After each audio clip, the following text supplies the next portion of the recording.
Uma das coisas mais difíceis de fazer no relacionamento é ajustar o ritmo do casal. O casal andando de mãos dadas, o casal andando no mesmo passo, respeitando a largura da perna do outro. É uma vocação romântica, é um grande talento. Algo que facilita esse processo é dividir o fone de ouvido, escutar uma música a dois e ficar caminhando pela rua. Porque tu não pode deixar que o fone do outro escape. Tu tem que ficar próximo, rente, a respiração quase colada, escutando o externo e o interno. É dessa combinação que o amor sempre vai vingar. No meio da dificuldade encontra-se a oportunidade. Einstein. E é mesmo. Quando a gente tem uma dificuldade, improvisamos, repartimos e oferecemos o que temos de melhor, a imaginação. Bem-vindo à máquina!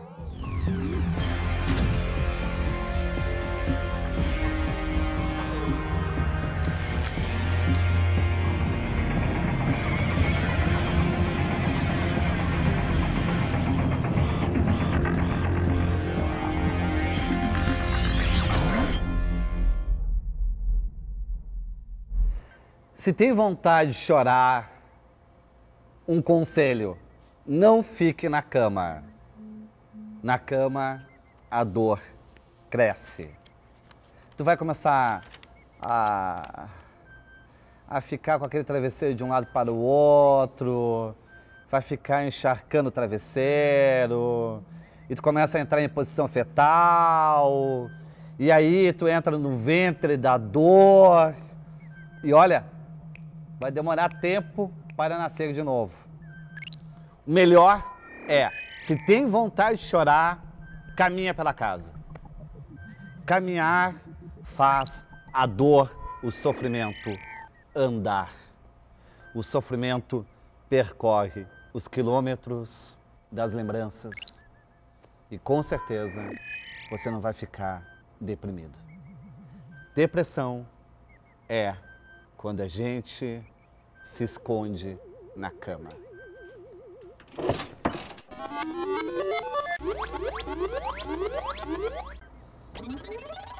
Carpinejar. Bob Fernandes. Nunca imaginei te encontrar numa máquina.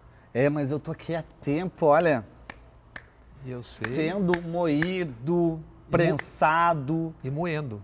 Moendo não. Tu é tipo um fantasma. Tu chega aqui, eu converso contigo e me dá uma sobrevida intelectual. E contigo mais do que nunca. Fundador da Carta Capital, já fez mais de 150 capas. Veja, isto é uma influência. Nasceu em Barretos, São Paulo. Nasci em Barretos, mas filho de Filho baiano. Mãe, pai, avô, tataravô, tudo. Morei na Bahia, estudei na Bahia. É muito ligado à Bahia. Muito. Tem uma fala mansa da Bahia. Aí minha fala não é tão mansa, eu falo com as mãos, tal. E o baiano tem aquele negócio, o discurso do baiano, sabe? Nem sempre é mansa. Mas tu tem teus santos, tem teus orixás? Tenho. Ninguém passa pela Bahia impunemente. Tu é filho de quê? Não se diz. Não se diz? Não se diz. Ele é baiano mesmo. Tu é muito influente. Não. Tu tem uma posição política muito forte. A gente vai ver no Terra Magazine, a gente vai ver em todas as tuas passagens, foi em passagens com longevidade e consistência no jornalismo. Eu diria que eu tenho posição como jornalista, o que não necessariamente significa ser política, porque pode ser em relação a muitas outras coisas, né? Eu acho que o jornalista, o repórter, ele tem que primeiro informar E em alguns momentos você tem que ter obrigatoriamente opinião. Você tem que obrigatoriamente dizer o que você pensa de um fato ou do outro. Em que momento na tua vida tu sentiu necessidade de dar a opinião? Sempre que a coisa está na temperatura muito alta ou sempre quando as coisas que têm que ser também mostradas não estão sendo postas. Aliás, o que mais me estimula é aquilo que não está na luz, aquilo que está escondido e às vezes é uma escancaração. Por exemplo, eu fico sempre espantado e volto sempre ao tema. O Brasil, nos últimos anos e décadas, tem em média 58, 57, 60 mil, chegando agora, homicídios por ano, o que dá 1,5 milhão de homicídios em 35 anos. Eu não sei, não entendo como isso não é a principal das questões do Brasil, porque nada é mais importante, salvo em algum momento, do que a defesa da vida. Do que a vida humana é a defesa da vida. E o porquê de se ter isso, fora os 40 mil no trânsito, que dá algo como 100 mil mortos por violências várias a cada ano. A vida não vale nada aqui. Depende de para quem. Se a gente morrer aqui na porta da TV Gazeta, na Paulista, valerá muito. Se você morrer nas quebradas, você vai ser só um número, um nome, estatística. Então, a tua morte depende do GPS. Exatamente. Puxa da alavanca.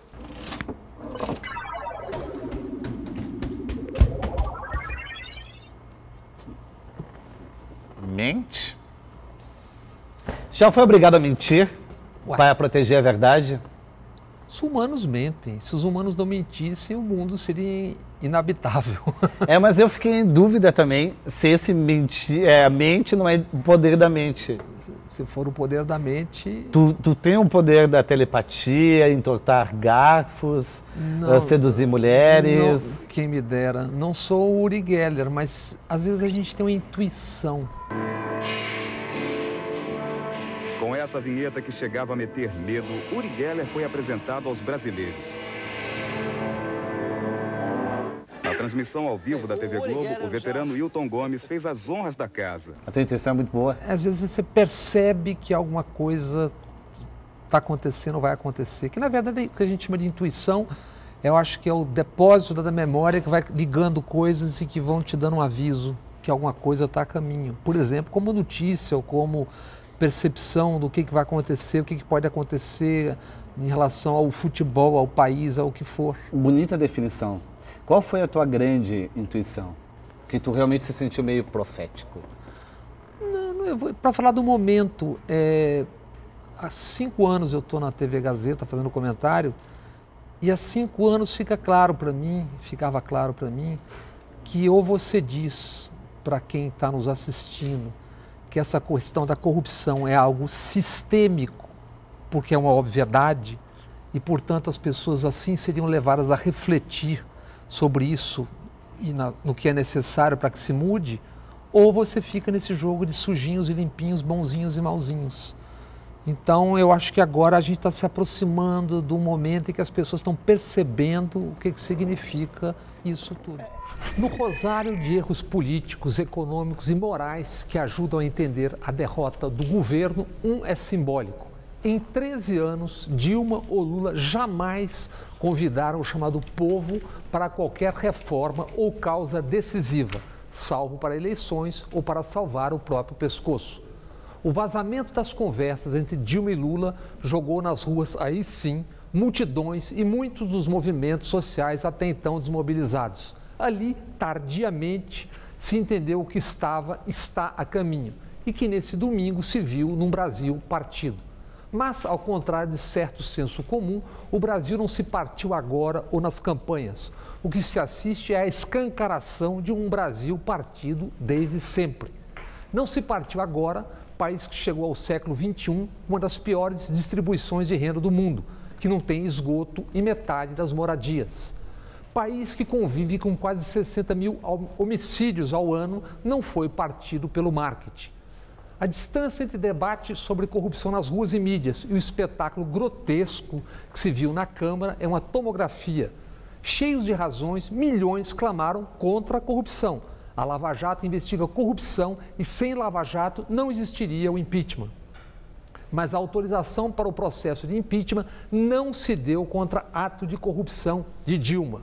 Pelo contrário, no Congresso, e não apenas, o impeachment foi e é comandado por acusados de grossa corrupção nessa mesma Lava Jato. E não só. Justas razões, mas também ódio de classes, profundas ignorância e hipocrisia embalam essa disputa. Mas o Brasil sempre, e é a minha sensação, sempre ficou no quase. Fica no quase. Há muito Fica tempo. no quase há muito tempo. Não tem, por exemplo, tu vai pegar Getúlio Vargas, foi o pior, e não posso dizer o melhor, mas Fernando Henrique Cardoso também, Lula foi uma grande promessa, Collor de Mello foi aquele fogo de palha, tu vai ver o Sarney foi aquela emboscada. Nunca. A Nova República. A Nova República Mas tem um excesso de esperança e uma fragilidade. Mas acho que é parte da nossa história, da construção da história, porque o Brasil teve 3/5 da história do Brasil, você teve escravidão. Não é isso? O Brasil até 20 anos atrás era a segunda pior distribuição de renda do planeta Terra, só perdia para a Serra Leoa. Então é óbvio, um país com essa distância, com essa separação entre as chamadas classes altas e as classes baixas, tem uma dificuldade de diminuir esse quase. Talvez essa visada histórica nos ajude a compreender o que está acontecendo. Só que a gente é muito recente. Quer ver só um exemplo pontual? Ricardo Teixeira e Del Nero, o comandante oficial e o ex-comandante da CBF, não podem sair do Brasil, não podem atravessar a ponte da amizade que o FBI prende.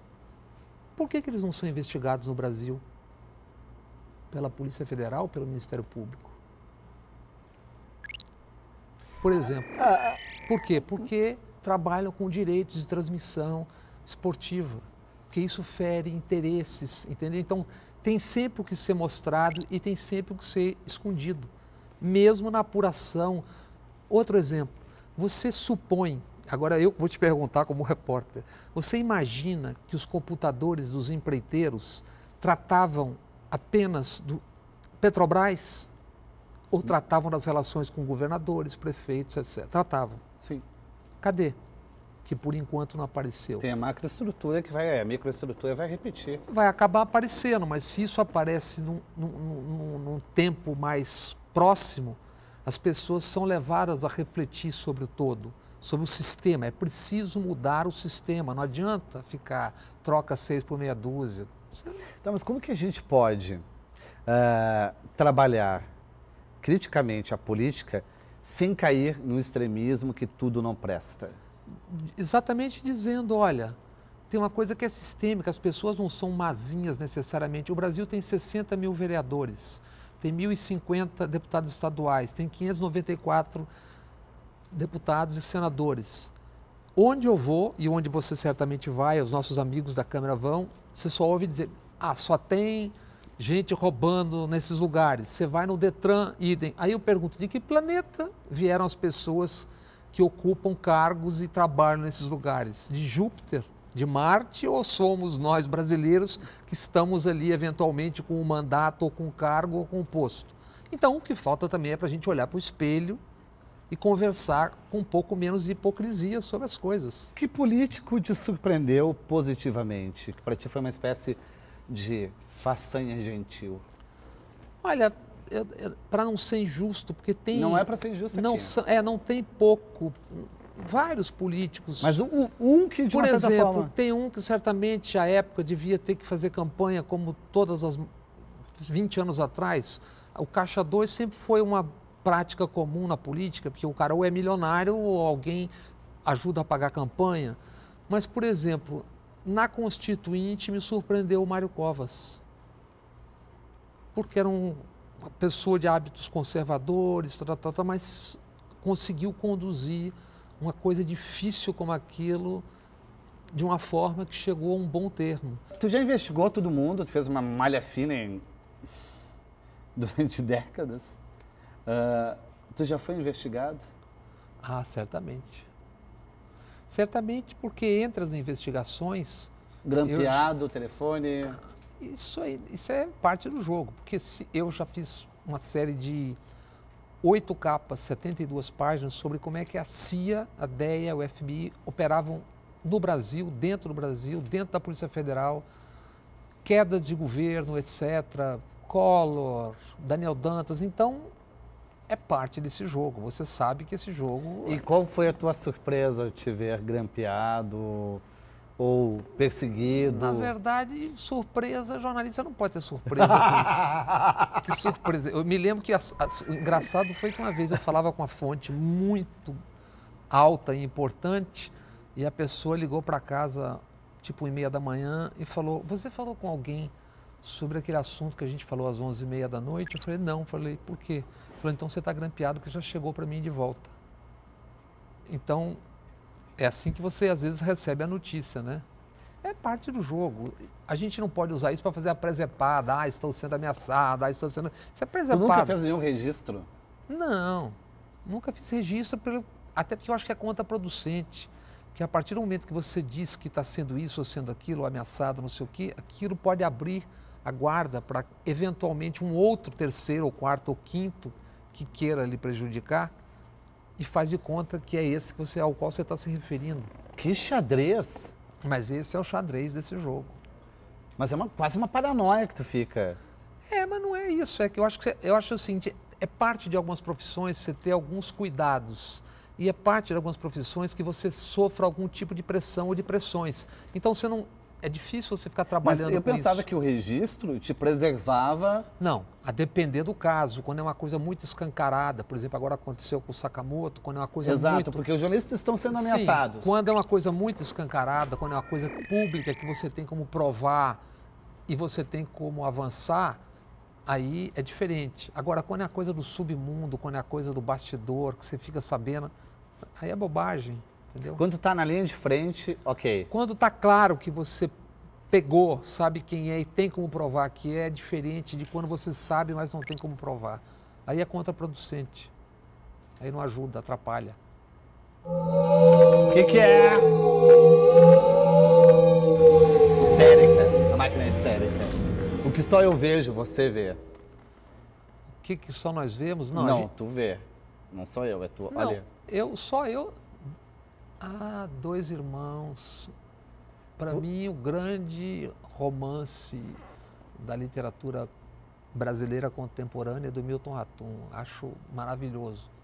Gosto e vejo uma similaridade com outro livro também, similaridade, embora nada a ver com nada, mas tem a ver com A Montanha Mágica, do Thomas Mann, porque os dois tratam dos humanos, dos conflitos humanos, da relação dos humanos, do amor, do ódio, do tempo, o vai e vem no tempo.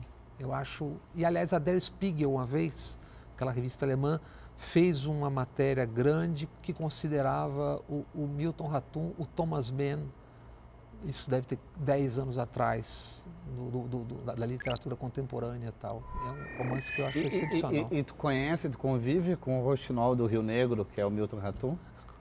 Conheço, convivo e acho um cidadão admirável, além de ser um extraordinário escritor. Tu tem uma vizinhança bem grande com a psicanálise, tu gosta muito da psicanálise. Gosto de ler, sempre Tu gostei gostaria de ler. ter sido psicanalista? Não, sempre é possível, né? Bastam Como assim, sempre depois é possível? depois de tanto tempo, bastam 3 anos de escola para você se tornar um psicanalista. Então é um projeto? Minha filha, uma das minhas filhas dá muita risada quando eu falo disso, mas eu acho legal, eu sempre gostei. Eu gosto, agora eu vou dizer por que eu gosto, independente da minha pessoa.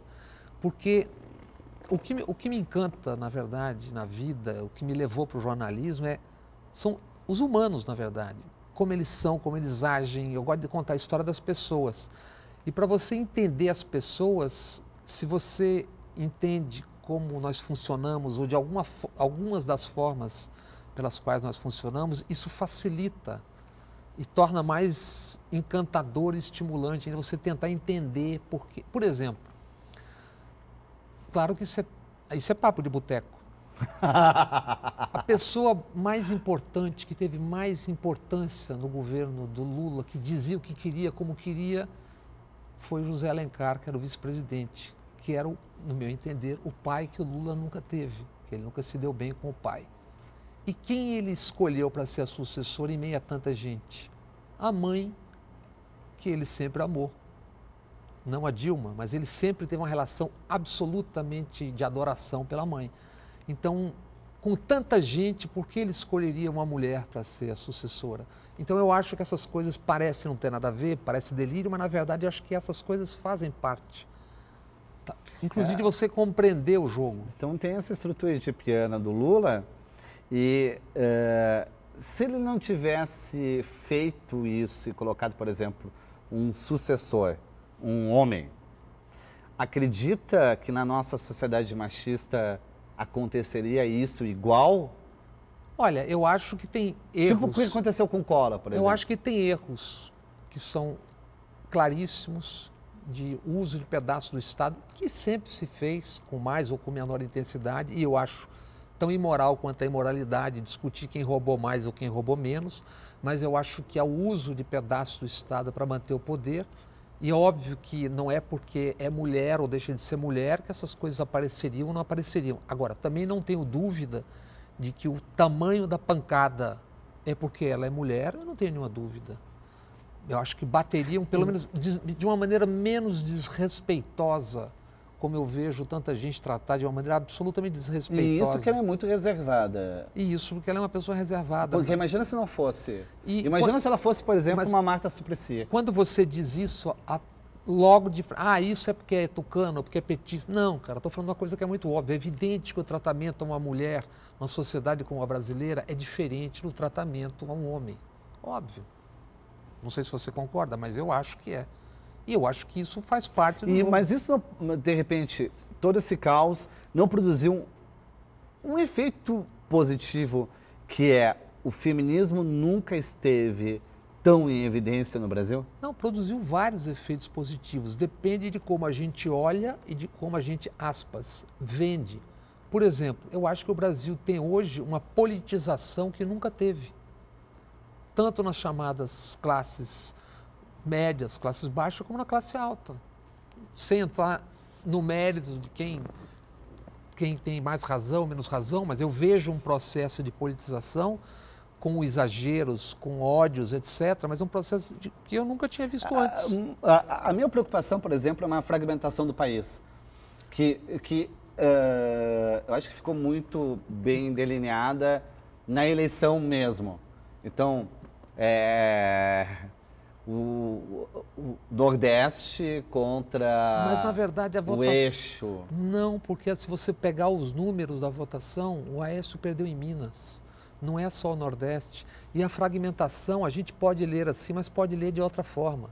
Na verdade, a fragmentação, o Brasil é efetivamente fragmentado. O país que ainda está entre os 10 piores de distribuição de renda do mundo, que tem 59, 57, 50 mil, 60 mil homicídios ano, ele é fragmentado. O que a eleição fez dessa vez foi expor isso de uma forma mais clara. Mas com esse grau de fragmentação, é possível pacificar e unificar o país? Olha, depende de que tipo de pacificação e unificação se queira. As pessoas têm... Tu acha alguma unificação possível? Eu acho que as pessoas têm medo de certas expressões, como, por exemplo, luta de classe. O que a gente está assistindo é luta de classe, são interesses que são absolutamente divergentes. Então, é possível compor desde que haja compreensão de que o país não vai avançar com um lado só ganhando. E muito menos vai avançar se o lado que tem mais possibilidade, que tem mais grana, que tem mais acesso a tudo, não compreender que você vai ter que abrir mão de alguma coisa. Tu migrou o teu texto teve um impacto com a tecnologia? Por exemplo, tu escreve no celular? Escrevo, mas quando é uma coisa muito longa, não. Eu escrevo no celular assim, tipo, eu tenho uma ideia de noite. Aí eu não vou para computador, aí eu faço ali mesmo no celular, sem o cuidado total, mas eu vomito, como diz ali, né? Mas isso te dá mais tempo para a família? Porque tu não precisa Olha, se, o tempo se isolar. O tempo, que é uma coisa que nos interessa, eu sei que interessa a você, interessa a mim, o tempo é o seguinte, o tempo digital come o tempo. A gente tem que ter essa noção. Se você fica sem o celular 24 horas, é como se você tivesse uma semana. Se você está com o celular, as coisas vão se sucedendo, você vai vivendo sem às vezes nem perceber. E tu consegue ficar sem o celular? Ah, quando eu posso, se eu puder e quando eu posso, eu desligo. Mesmo sabendo que naquele dia pode mudar o país? Ah, mas isso é uma necessidade. Se a gente, eu, por exemplo, na época da Carta Capital, eu tirava férias, a gente tinha uma edição fim de ano que juntava, tirava 45 dias, ia para a Bahia, para uma praia, não tinha televisão, não tinha rádio, não tinha nada. Era amigos, música e farra.